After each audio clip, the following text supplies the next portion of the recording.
Dhe është detyra jonë kryesore dhe më e rëndësishme e të gjithëve në bashkë, jo vetëm e qeverisë, por edhe e shoqatave, e biznesit, e partnerëve tanë ndërkombëtar, që ne të maksimizojmë sa më shumë përfitimet në hyrjen e tregut të bashkët evropian dhe të minimizojmë sa më shumë kostot me qëllim që ne të kemi sa më shumë përfitime.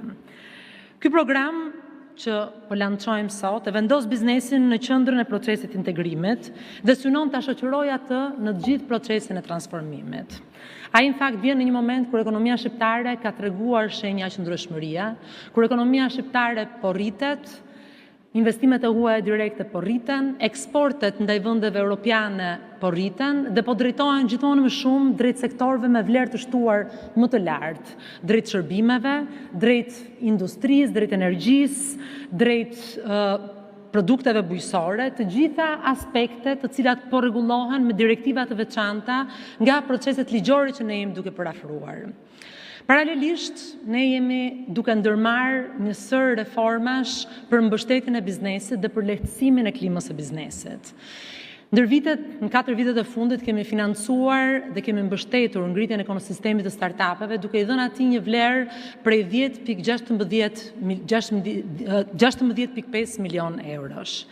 Kemi zgjeruar aksesin në financa dhe vetëm këtë javë ne do të lançojmë gjithashtu një program i cili i dedikohet mbështetjes së biznesit nëpërmjet një fondi të vënë në dispozicion nga Banka e Shqipërisë prej 250 milion eurosh dhe një garancie sovrane të vënë në dispozicion nga qeveria shqiptare që do t'i lejojë çdo biznesi të marrë financim dhe kredi me kosto të ulët dhe me kolateral të vogël.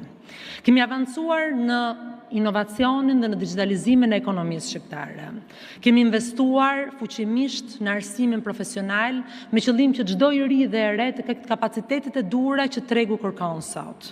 Kemi hartuar strategji për zhvillimin industrial, për zhvillimin e eksporteve, për zhvillimin e ndërmarrjeve të mesme dhe të vogla.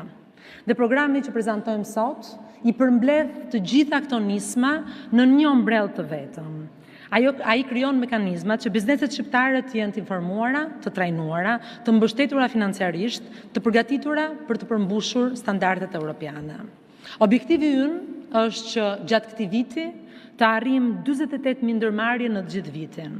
Të krijojmë një rrjet kombëtar ekspertësh dhe konsulentësh, të organizojmë trajnime sektoriale, të ndërtojmë një sistem të qëndrueshëm mbështetje dhe transformimi për biznesin shqiptar. Përmes këtij programi ne ndërtojmë një platformë unike kombëtare digjitale për biznesin, i cila do të përmbajë të gjitha programet e trajnimit, të gjitha materialet e edukimit, të gjitha certifikatat, certifikimet, standardizimet që biznesi shqiptar duhet të bëjë në procesin e ndërkombëtarizimit të biznesit të tij.